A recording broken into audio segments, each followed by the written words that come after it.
कल हमने बात करी थी चैप्टर नंबर 8 इलेक्ट्रोमैग्नेटिक वेव्स के बारे में। मैं आपको छोटा सा एक रिवीजन जल्दी से बता देता हूँ क्या क्या हमने किया था। कल मैंने देखा था, पहली बात तो ये कि एक मैग्नेटिक फील्ड में जब चेंज होता है, जो बात हम पहले भी कर चुके हैं कि एक मैग्नेटिक फील्ड में अगर चेंज होता है तो यहाँ पे एक इंड्यूस्ड इलेक्ट्रिक फील्ड प्रोड्यूस होती है ना। यानी change in magnetic field produces an electric field. ये किसने बोला था? फैराडेज लॉ ने बोला था। फैराडेज लॉ से आया था ये। फिर हमने देखा था इसका उल्टा कि अगर कहीं पे इलेक्ट्रिक फील्ड चेंज होती है तो क्या वो मैग्नेटिक फील्ड प्रोड्यूस करती है? तो हमने देखा था यस, वो भी मैग्नेटिक फील्ड को प्रोड्यूस करती है। बिल्कुल ठीक बात है। और ये कहां से आया था? ये आया था मैक्सवेल लॉ से, जिसमें अपन ने बात करी थी डिस्प्लेसमेंट करंट की। क्या बोला गया था डिस्प्लेसमेंट करंट में? याद कीजिए कि दो कैपेसिटर प्लेट्स अगर हैं और इस तरीके से एक वायर से कनेक्टेड है यहाँ पे, तो दो टाइप के करंट हमने बोला था। एक था यहाँ पे कंडक्शन करंट और एक इन दोनों प्लेट्स के बीच में जिसे अपन ने नाम दिया था deflection displacement current. Conduction current वो जो वायर में चल रहा था, जिसकी वैल्यू थी dq/dt, और डिस्प्लेसमेंट करंट वो जो इन दोनों प्लेट्स के बीच में अज्यूम किया गया था। यहाँ पे कोई एक्चुअल चार्ज फ्लो नहीं है, लेकिन इसे माना जा सकता है करंट की तरह। क्यों? क्योंकि यहाँ पे भी एक मैग्नेटिक फील्ड प्रोड्यूस हुआ था। अब बिना करंट के मैग्नेटिक फील्ड प्रोड्यूस हो रहा है। यही ये बात यहाँ से समझा के गए थे कि अगर इलेक्ट्रिक फील्ड में चेंज होता है तो मैग्नेटिक फील्ड प्रोड्यूस होता है। इन दोनों प्लेट्स के बीच में इलेक्ट्रिक फील्ड है, और क्योंकि लगातार चार्ज हो रहा है तो ये इलेक्ट्रिक फील्ड भी लगातार चेंज हो रहा है, लगातार इंक्रीज हो रहा है। इस वजह से यहाँ पे एक मैग्नेटिक फील्ड प्रोड्यूस हो रहा है। इसे दिखाने के लिए अपने डिस्प्लेसमेंट करंट की मदद ली थी।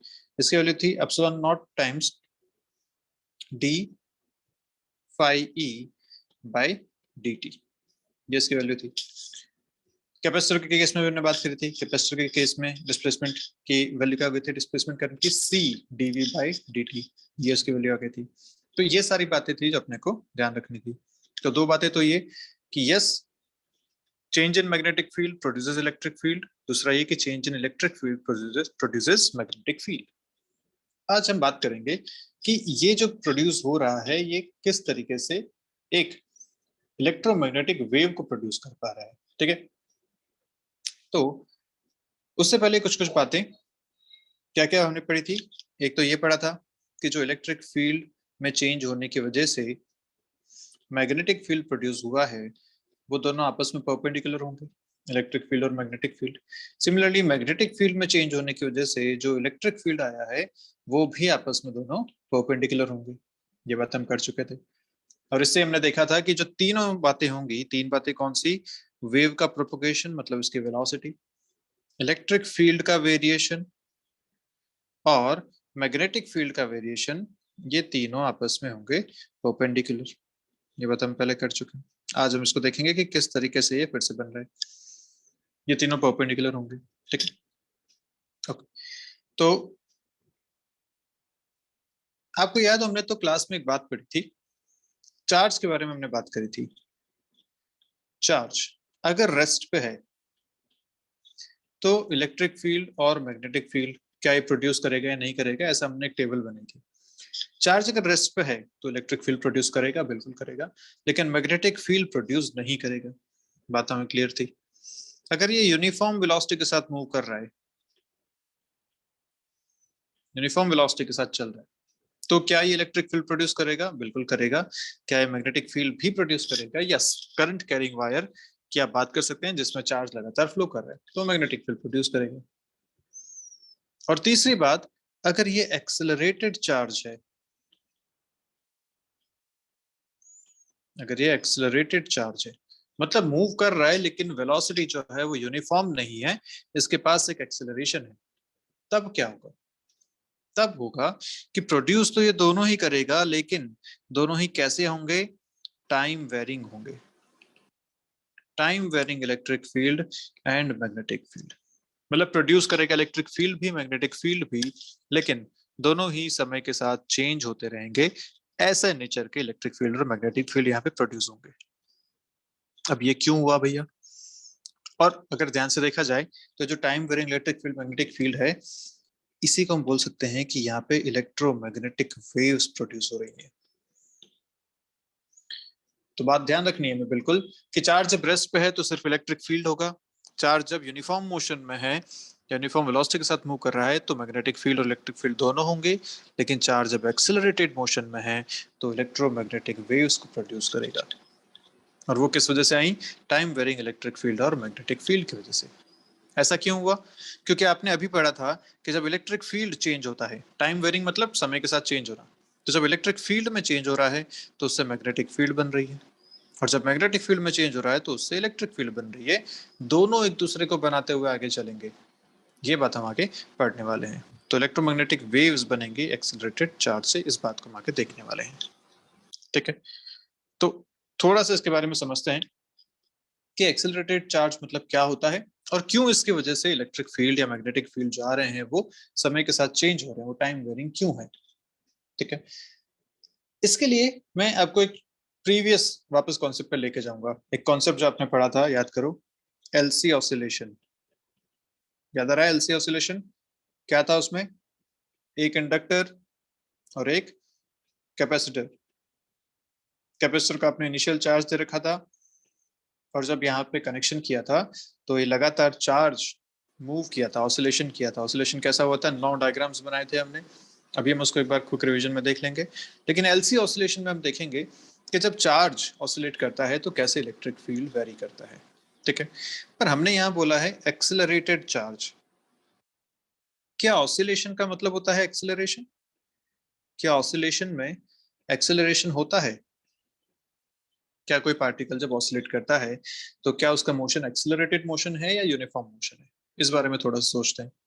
तो ऑसिलेशन का आप सीधा सा एग्जांपल ले सकते हैं, पेंडुलम। पेंडुलम है यहाँ पे, ठीक है, वो लगातार ऑसिलेट कर रहा है, यहाँ से यहाँ जाएगा, फिर यहाँ से आएगा, फिर यहाँ से आएगा, ऐसे लगातार चलता रहेगा। तो क्या इसके पास एक्सेलरेशन है? बिल्कुल है। देखो कैसे, क्योंकि जब एक्सट्रीम पे जाता है तो वेलोसिटी जीरो हो जाती है, जब ये बिल्कुल लोअर मोस्ट पोजीशन पे आता है तो वेलोसिटी मैक्सिमम हो जाती है, फिर से एक्सट्रीम पे जाता है तो वेलोसिटी जीरो हो जाती है। इसकी वेलोसिटी समय के साथ चेंज हो रही है, मतलब इसके पास एक्सेलरेशन है।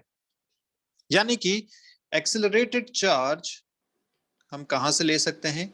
हम ऑसिलेटिंग चार्ज को भी कंसिडर कर सकते हैं, वो भी आपको बिल्कुल सेम चीज प्रोवाइड करेगा, क्योंकि oscillating charge has a acceleration. ये बात हमने यहाँ से देख ली कि जो भी ऑसिलेट करता है उसके पास एक्सेलरेशन होता है। तो इसलिए हम यहाँ पे कौन सा सेटअप कंसिडर करेंगे? एलसी ऑसिलेशन का सेटअप कंसिडर करेंगे, क्योंकि यहाँ पे हम जानते हैं कि चार्ज ऑसिलेट करता है, और अगर चार्ज ऑसिलेट कर रहा है मतलब चार्ज एक्सेलरेटेड मोशन में है। और क्या ये ईएम वेव्स बनाएगा? यस, ये ईएम वेव्स बनाएगा। कैसे, वो आगे देखते हैं। तो क्या यहाँ तक आपको बातें क्लियर हुई कुछ कुछ? आके ना? Yes sir. ठीक है, यस सर। अनुराग? ओके, ठीक है। तो एलसी ऑसिलेशन की अगर बात करें तो मैं आपको फिर से एक क्विक रिवीजन दे देता हूँ। एलसी ऑसिलेशन में क्या क्या किया गया था, क्या हुआ था, याद है? एक चार्ज कैपेसिटर लिया गया था, plus Q not minus Q not. इसको एक स्विच से एक इंडक्टर के अक्रॉस लगा दिया गया था, एल। जब आपने स्विच क्लोज किया तो क्या हुआ? यहाँ पे एक पोटेंशियल डिफरेंस क्रिएट हुआ। किस वजह से? ये पॉजिटिव प्लेट, ये नेगेटिव प्लेट, ये सारे पॉजिटिव चार्जेस हैं, सारे नेगेटिव चार्जेस हैं। ये क्या बोलेंगे कि भैया पोटेंशियल डिफरेंस है, चलो यहाँ पे चल के इकट्ठे हो जाते हैं, पोटेंशियल डिफरेंस जीरो हो जाएगा। अगर ऐसा हो गया तो मान लो आप एक कैपेसिटर लेते और उसको सीधा एक वायर से कनेक्ट कर देते, तो क्या होता है? यहाँ प्लस क्यू नॉट चार्ज है, यहाँ माइनस क्यू नॉट चार्ज है, ये सारे पॉजिटिव चार्जेस फ्लो करके यहाँ आ जाते, और यहाँ नेगेटिव प्लस उधर से आने वाले क्यू नॉट सब मिलकर कितना हो जाता? जीरो हो जाता। तो यहाँ अगर इंडक्टर नहीं होता तो सारे चार्जेस तुरंत यहाँ पहुंच जाते, और नेट चार्ज कितना हो जाता? जीरो हो जाता, मतलब कैपेसिटर डिस्चार्ज हो जाता। लेकिन क्योंकि यहाँ बीच में एक इंडक्टर भी है, तो क्या होगा? इंडक्टर ऑलवेज अपोजेस, अपोज करता है। तो ये बोलेगा भैया चार्ज फ्लो तो कराओ, लेकिन कैसे? धीरे धीरे, एकदम धीरे धीरे चार्ज यहाँ से फ्लो होना चाहिए। क्योंकि अचानक तो ये अलाउ करेगा नहीं, इंडक्टर चेंज अलाउ नहीं करता। तो हौले हौले अगर यहाँ से कुछ चीजें बढ़ रही हैं तो ठीक है, अचानक नहीं हो पाएगा। तो ठीक है, यहाँ से चार्ज मूव करना शुरू करेगा, फ्लो करना शुरू करेगा, धीरे धीरे यहाँ से चल रहा है, चार्ज चल रहा है मतलब करंट चल रहा है। और ये करंट कैसा है, शुरुआत में करंट है 0 जब आपने जस्ट स्विच को क्लोज किया है। थोड़ी देर बाद कुछ चार्ज यहाँ फ्लो हो चुका होगा, चार्ज चेंज होके प्लस क्यू और माइनस क्यू हो चुका होगा, और ये करंट यहाँ पे चल रहा होगा जो कि धीरे धीरे ग्रो कर रहा है, इंक्रीज कर रहा है, करंट इंक्रीज कर रहा है धीरे धीरे। एक समय ऐसा आएगा जब ये सारा का सारा चार्ज यहाँ से यहाँ फ्लो हो चुका होगा, इधर आ चुका होगा। तो अब इस कैपेसिटर पे नेट चार्ज हो चुका होगा 0 और करंट बन चुकी होगी मैक्सिमम, आई मैक्सिमम। अब क्योंकि चार्ज 0 हो चुका है तो करंट भी 0 हो जानी चाहिए, भाई चार्ज है नहीं, अब कोई चार्ज नहीं है, अब फ्लो क्या करेगा, तो करंट शुड बी 0।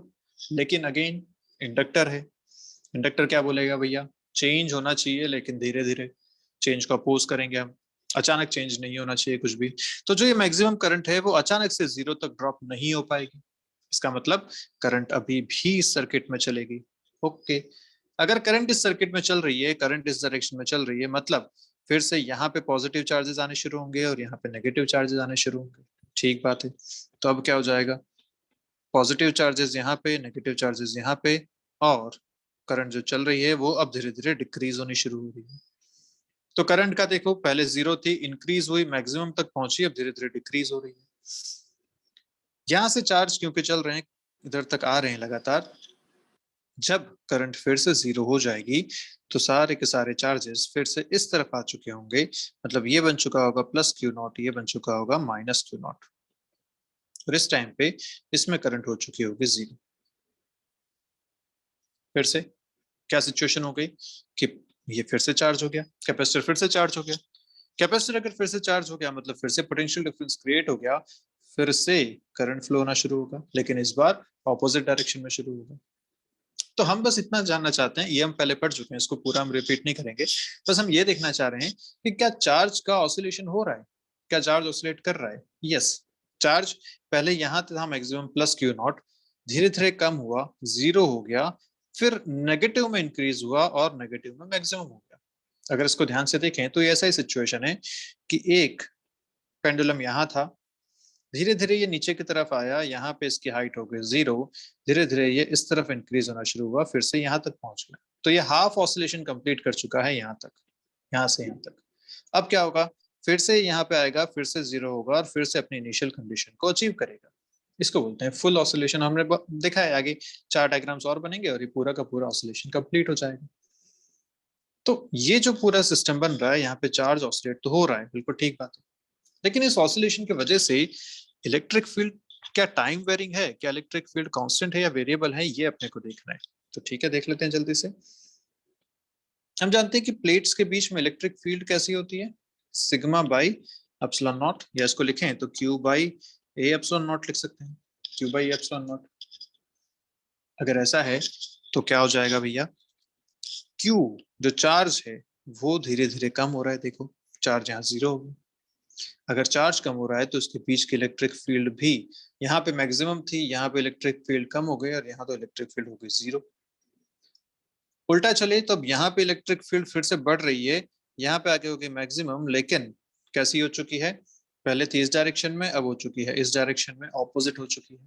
तो इलेक्ट्रिक फील्ड लगातार चेंज कर रही है, यहाँ मैक्सिमम इस डायरेक्शन में थी, कम हुई 0 हुई, फिर इस डायरेक्शन में इंक्रीज हुई और यहाँ के फिर से मैक्सिमम हुई। तो electric field is changing, yes. तो जब भी ऑसिलेशन होगा चार्ज का, टाइम वेरिंग इलेक्ट्रिक फील्ड वहां पे प्रोड्यूस होगी। और हम जानते हैं अगर टाइम वेरिंग इलेक्ट्रिक फील्ड है तो वो एक मैग्नेटिक फील्ड को भी प्रोड्यूस करेगा, फैराडेज लॉ से, सॉरी ये मैक्सवेल के लॉ से।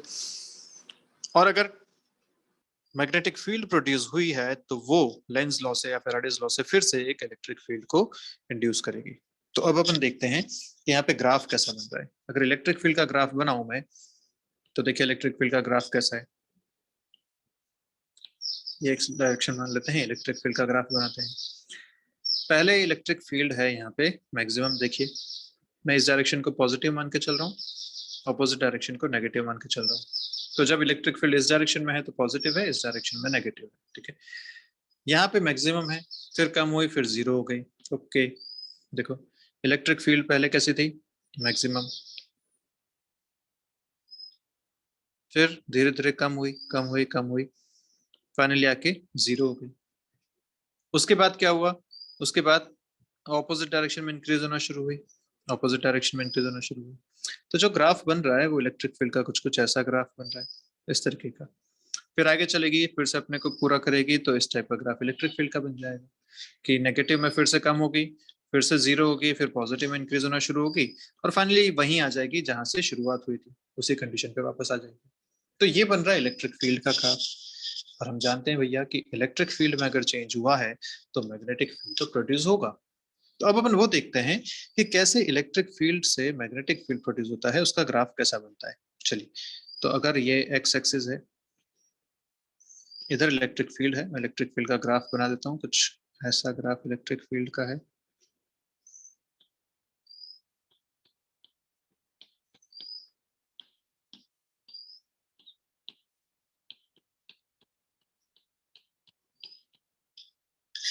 अब अगर इलेक्ट्रिक फील्ड इस तरीके से वेरी कर रही है, तो ध्यान देते हैं मैग्नेटिक फील्ड का क्या होगा।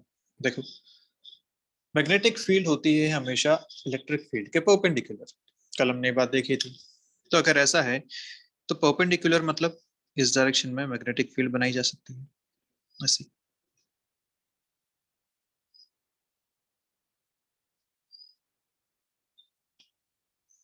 ये कैसी है, इस टाइप से मैग्नेटिक फील्ड आई है, ठीक है। किस वजह से आई, ये बात इंपॉर्टेंट है, ये बात समझना इंपॉर्टेंट है। ये जो इलेक्ट्रिक फील्ड आया, ये किस वजह से आया, उस एलसी ऑसिलेशन की वजह से आया, ठीक है। उस एलसी ऑसिलेशन की वजह से इस इलेक्ट्रिक फील्ड में जो चेंज हुआ है, इस चेंज की वजह से ये मैग्नेटिक फील्ड आई है, बिल्कुल ठीक बात है। ओके, अब ये जो मैग्नेटिक फील्ड आई है, ये भी टाइम के साथ चेंज हो रही है, ये भी टाइम वेरिंग मैग्नेटिक फील्ड है। और क्योंकि टाइम वेरिंग मैग्नेटिक फील्ड फिर से एक इलेक्ट्रिक फील्ड को प्रोड्यूस करती है, मतलब ये जो मैग्नेटिक फील्ड आई है, ये इस इलेक्ट्रिक फील्ड को प्रोड्यूस करेगी ऑपोजिट डायरेक्शन में, हम जानते हैं। तो ये अगर इस तरीके से वेरी कर रही है तो इलेक्ट्रिक फील्ड ऑपोजिट डायरेक्शन में यहाँ पे इंड्यूस होगा ही। अब क्योंकि ये जो इंड्यूस्ड इलेक्ट्रिक फील्ड है, ये फिर से टाइम वेरिंग है, समय के साथ इसकी वैल्यू चेंज हो रही है, मतलब ये फिर से एक मैग्नेटिक फील्ड को प्रोड्यूस करेगा। तो ये किसको प्रोड्यूस करेगा, इसको प्रोड्यूस करेगा, इस मैग्नेटिक फील्ड को प्रोड्यूस करेगा। अब फिर से ये कंडीशन चलती रहेगी आगे कि ये जो मैग्नेटिक फील्ड प्रोड्यूस हुआ है, इंड्यूस हुआ है, ये फिर से टाइम के साथ चेंज हो रहा है। अगर ये टाइम के साथ चेंज हो रहा है तो ये फिर से एक इलेक्ट्रिक फील्ड को प्रोड्यूस करेगा।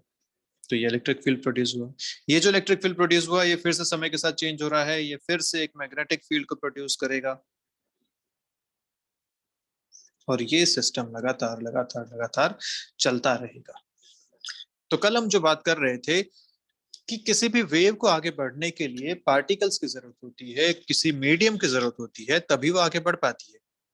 जैसे हमने बात करी, एक साउंड वेव, एयर मॉलिक्यूल्स आगे वाइब्रेट कर रहे थे, या फिर स्ट्रिंग पे वेव जो चल रही थी, उसमें स्ट्रिंग के पार्टिकल्स ऑसिलेट कर रहे थे। यहाँ पे कौन ऑसिलेट कर रहा है, यहाँ पे इलेक्ट्रिक फील्ड और मैग्नेटिक फील्ड ऑसिलेट कर रहे हैं। और यहाँ पे किसी मीडियम की जरूरत नहीं है, क्यों नहीं है, क्योंकि एक दूसरे को बनाता हुआ चल रहा है और आगे बढ़ते जा रहे हैं। इलेक्ट्रिक फील्ड ने मैग्नेटिक फील्ड को बनाया, मैग्नेटिक फील्ड ने फिर से इलेक्ट्रिक फील्ड को बनाया, इलेक्ट्रिक फील्ड ने फिर से मैग्नेटिक फील्ड को बनाया, और ये प्रोसेस लगातार आगे से आगे चल रहा है। इस तरीके से इलेक्ट्रोमैग्नेटिक वेव आगे प्रोपोगेट करती है। क्या यहां तक बातें क्लियर हुई आपको?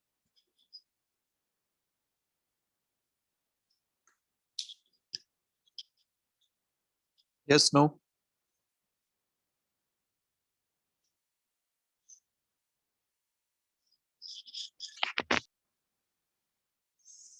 ऋषि, क्लियर हुआ? हाँ। ठीक है, यस। ठीक है। तो ये बात अपने को समझ में आई कि किस तरीके से प्रोपोगेशन होने वाला है। अब इसका नेचर कैसा होगा, तो इसका नेचर होगा transverse nature.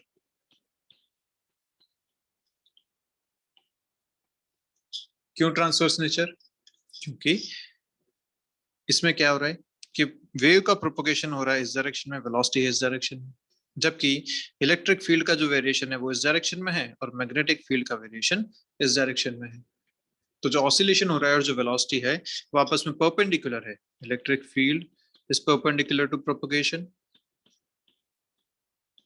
Also magnetic field is perpendicular to propagation.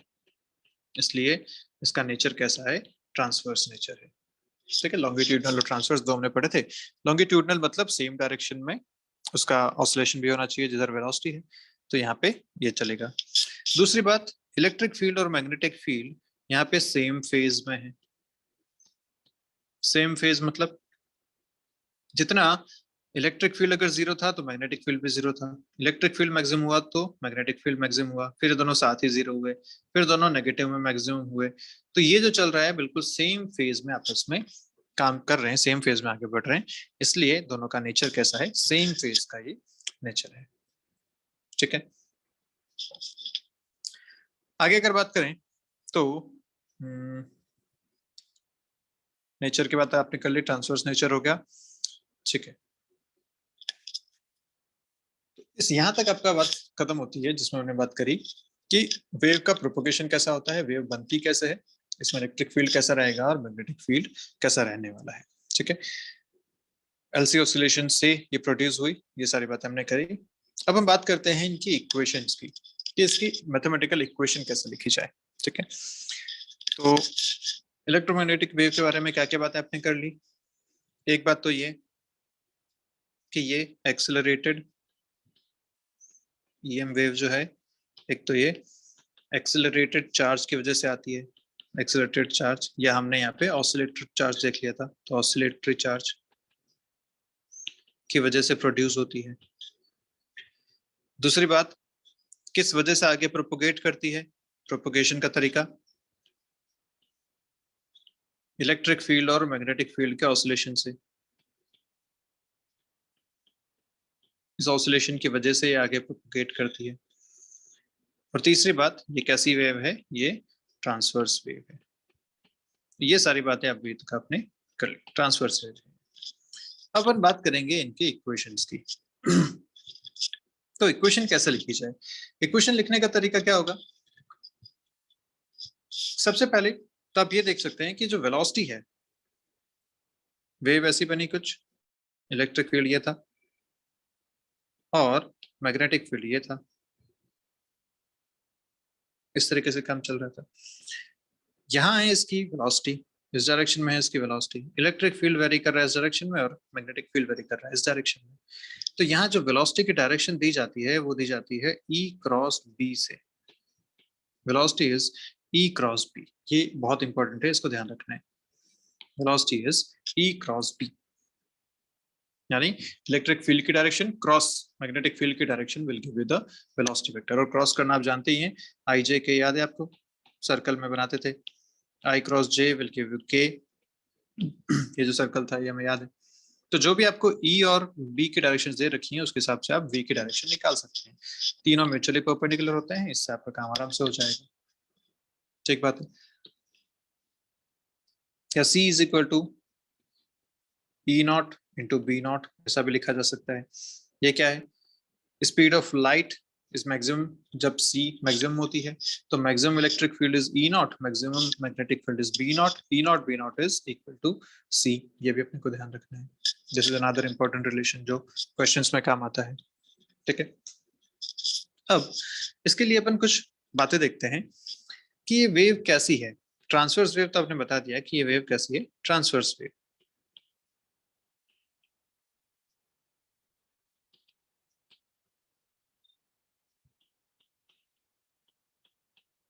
ठीक है, पर क्या ये स्टैंडिंग वेव है या ट्रैवलिंग वेव है, इस बारे में बात करते हैं। तो ये कैसी वेव है? ये ट्रैवलिंग वेव है। ट्रैवलिंग वेव मतलब क्या एनर्जी एक जगह से दूसरी जगह तक ट्रांसफर हो रही है? बिल्कुल हो रही है। इलेक्ट्रिक फील्ड जो एक आपने प्रोड्यूस किया था एलसी ऑसिलेशन से, उसके बाद ये इलेक्ट्रिक फील्ड यहाँ भी प्रोड्यूस हुआ, यहाँ भी प्रोड्यूस हुआ, यहाँ भी प्रोड्यूस हुआ, और लगातार आगे बढ़ता जा रहा है। लगातार आगे बढ़ रहा है तो यस एनर्जी ट्रांसफर हो रही है। ऐसे मैग्नेटिक फील्ड प्रोड्यूस हुआ, वो मैग्नेटिक फील्ड यहाँ से लगातार आगे बढ़ता जा रहा है, तो यस ये एनर्जी लगातार ट्रांसफर हो रही है। तो हम कह सकते हैं कि कैसी वेव है? ये एक ट्रैवलिंग वेव है, इसमें कोई शक नहीं है। तो ट्रांसवर्स वेव है, ये ट्रैवलिंग वेव है। और ट्रैवलिंग वेव के केस में दो चार बातें हैं जो आपने पहले भी पढ़ी हुई हैं, छोटी सी बात फिर से बता देता हूँ। एक आती है वेवलेंथ।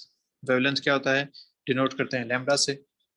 किसके बराबर होती है वेवलेंथ, तो अगर मैं यहाँ पे एक वेव बनाऊं तो ये जो डिस्टेंस है, दिस डिस्टेंस इज लैम्बडा।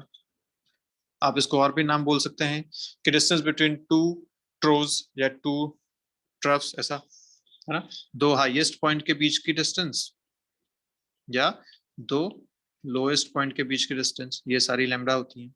या फिर distance travelled in one time period, this is also lambda. तो वेवलेंथ आप जानते हैं लैम्बडा। एक नई टर्म यहाँ पे आती है which is wave number. Wave number को डिनोट करते हैं के से, कांस्टेंट है, ये भी होता है 2 पाई बाय लैम्बडा, इसको ध्यान रखना है, ये काम आएगा। तो वेव नंबर इज के 2 पाई बाय लैम्बडा, एक कांस्टेंट है, इसको ऐसे याद रखना है। टाइम पीरियड आप जानते ही हैं, टाइम पीरियड को डिनोट करते हैं टी से, जिसमें एक वेवलेंथ के बराबर डिस्टेंस ट्रैवल कर ले, एक ऑसिलेशन कंप्लीट कर ले। उसी का उल्टा होता है frequency, F 1/t। Angular frequency omega लिखते हैं आप, which is 2 pi bye T और 2 पाई एफ, ये भी होता है। तो ये सारे टर्म्स हैं जो अपन इस इक्वेशन में यूज करने वाले हैं, इसको अपने को ध्यान रखना है। अगर स्पीड की बात करें तो स्पीड ऑफ वेव ली जाती है यहाँ से v is equal to omega by K से, इसको भी ध्यान रखना है। Speed of wave is omega by K, this is important. कहाँ से आया वो भी देख लो। ओमेगा, ओमेगा को आप क्या लिख सकते हैं 2 पाई एफ, और के को क्या लिख सकते हैं 2 पाई बाय लैम्बडा, अभी हमने देखा। ये है angular wave number, wave number 2 pi by lambda, तो ये लिख लिया।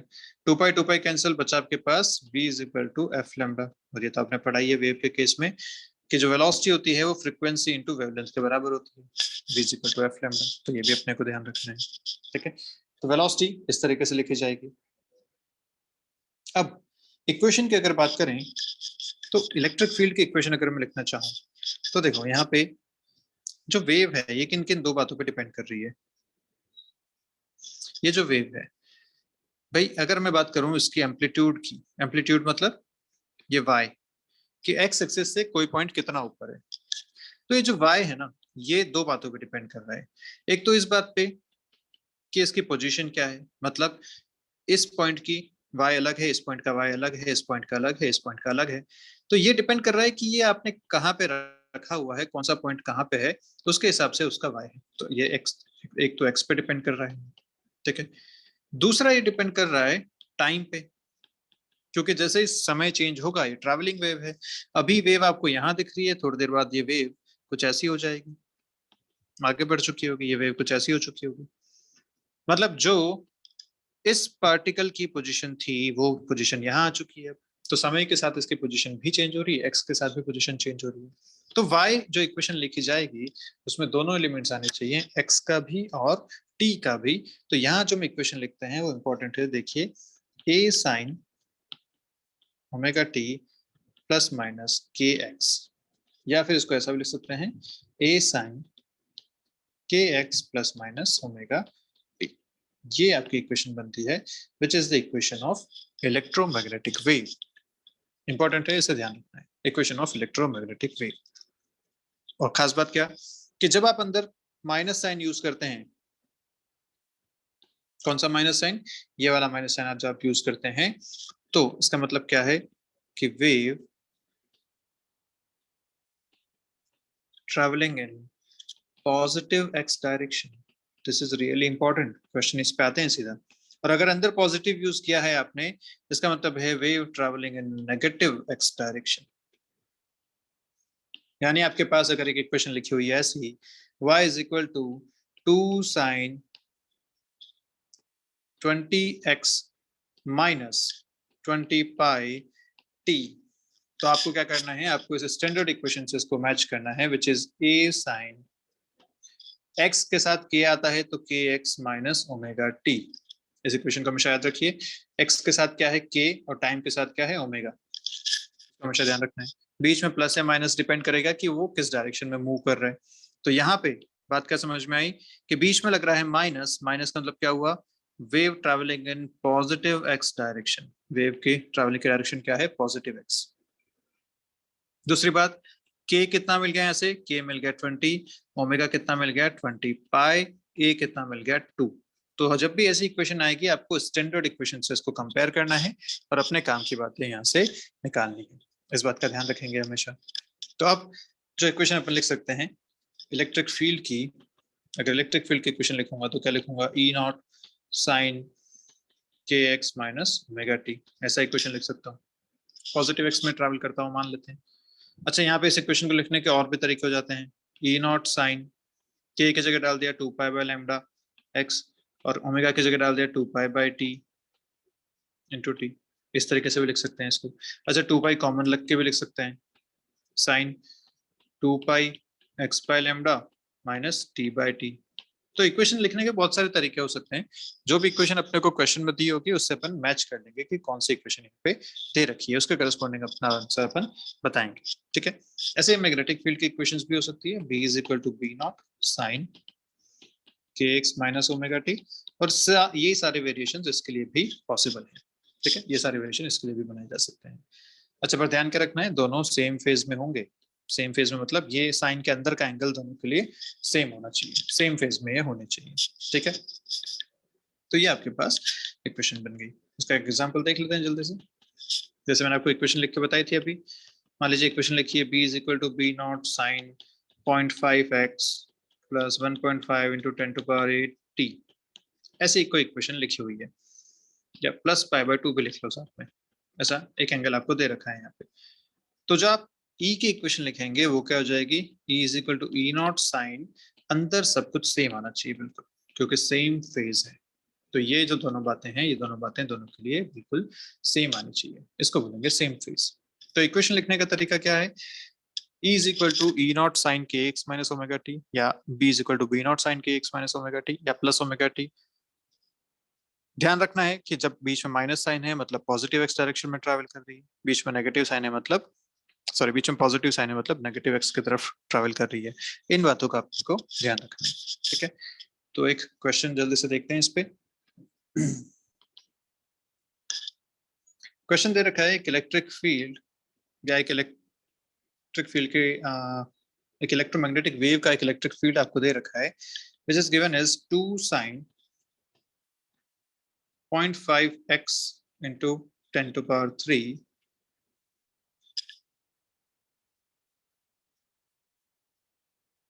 Plus 1.5 into 10 to power minus 3, या इसको ज्यादा लेते हैं 10 to power 11 t, ऐसा आपको दे रखा है न्यूटन पर कूलॉम, इलेक्ट्रिक फील्ड न्यूटन पर कूलॉम। ये इक्वेशन जो आपको दे रखी है, आपसे पूछा गया बताइए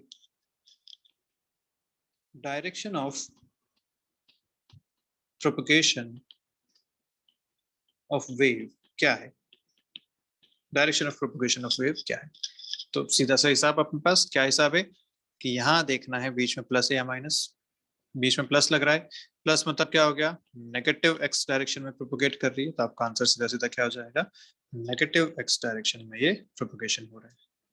ठीक है, इलेक्ट्रिक फील्ड किधर है, इलेक्ट्रिक फील्ड के लिए आपको दे रखा है देखो ई वाई, मतलब इलेक्ट्रिक फील्ड है वाई डायरेक्शन में, ट्रैवल कर रही है एक्स डायरेक्शन में, तो मैग्नेटिक फील्ड किधर होगा, जेड डायरेक्शन में, परपेंडिकुलर दोनों के, तो इधर हो जाएगा मैग्नेटिक फील्ड। क्लियर है। अच्छा वेलोसिटी कितनी है अगर ये पूछ लिया आपसे, तो वेलोसिटी देख निकाल सकते हैं। वेलोसिटी क्या होती है, v is equal to omega by K, ये रहा ओमेगा और ये रहा के। क्या थी इक्वेशन, के एक्स प्लस ओमेगा टी, तो यहाँ x के साथ जो जो भी है वो k है और t के साथ जो भी है वो ओमेगा है, तो ओमेगा की जगह डाल सकता हूँ 1.5 into 10 to power 11 by 0.5 into 10 to power 3, कितना आया देखिए 3 into 10 to power 8 metre per second, this is c, speed of light. ठीक है, तो ये अपने को ध्यान रखना है, इस टाइप के क्वेश्चन छोटे छोटे बन सकते हैं इस पे। यहाँ तक आपको सारी बातें क्लियर हुई क्या, ऋषि श्रेया? हाँ सर। सर मेरे को ये इलेक्ट्रिक फील्ड वाला नहीं आया समझ में। ये ई क्वेश्चन या इससे वाई लिखा पहले? है, नहीं सर ये क्वेश्चन में हाँ डायरेक्शन। हाँ, डायरेक्शन नहीं समझ में आई। देखो ये ई वाई जो है ना, ये क्या लिखा हुआ है, E Y is electric field is in Y direction, जैसे आप ग्राफ जब बनाते हैं तो ये है, तो electric field is in Y direction. लेकिन ये वेव ट्रैवल किधर कर रही है? ट्रैवल करना मतलब जैसे रस्सी को आपने घुमाया तो रस्सी पे जो लूप बने वो तो ऊपर नीचे बने, लेकिन वो लूप ट्रैवल किधर किया? आगे की तरफ किया।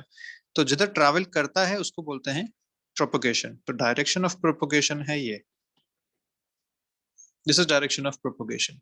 जबकि इलेक्ट्रिक फील्ड किधर वेरी कर रहा है? वाई डायरेक्शन में। डायरेक्शन प्रोपोगेशन किधर? एक्स डायरेक्शन में। अभी बात क्लियर हुई?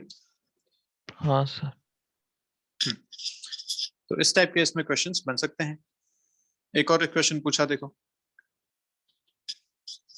बोला है the magnetic field in the plane electromagnetic wave is given by Bz is equal to 2 into 10 to power minus 7 sine of 0.5 into 10 to power 3 x plus 1.5 into 10 to power 11 t Tesla. ये आपको दे रखा है magnetic field, एक electromagnetic wave का। आपसे पूछा है बताइए इलेक्ट्रिक फील्ड क्या होगा इसमें से। ठीक है, ये आपका क्वेश्चन है। तो ऐसे चार ऑप्शन आपको दे रखे हैं यहाँ पे। ठीक है, अब उन चार ऑप्शंस में से इलेक्ट्रिक फील्ड कैसे पहचानेंगे इस बारे में अपने को बात करनी है। तो जो जो बातें ध्यान रखने वाली है वो क्या है? अच्छा, अपना टाइम खत्म होने वाला है तो एक बार फिर से लॉग इन करते हैं, उसके बाद आगे कंटिन्यू करते हैं। ओके।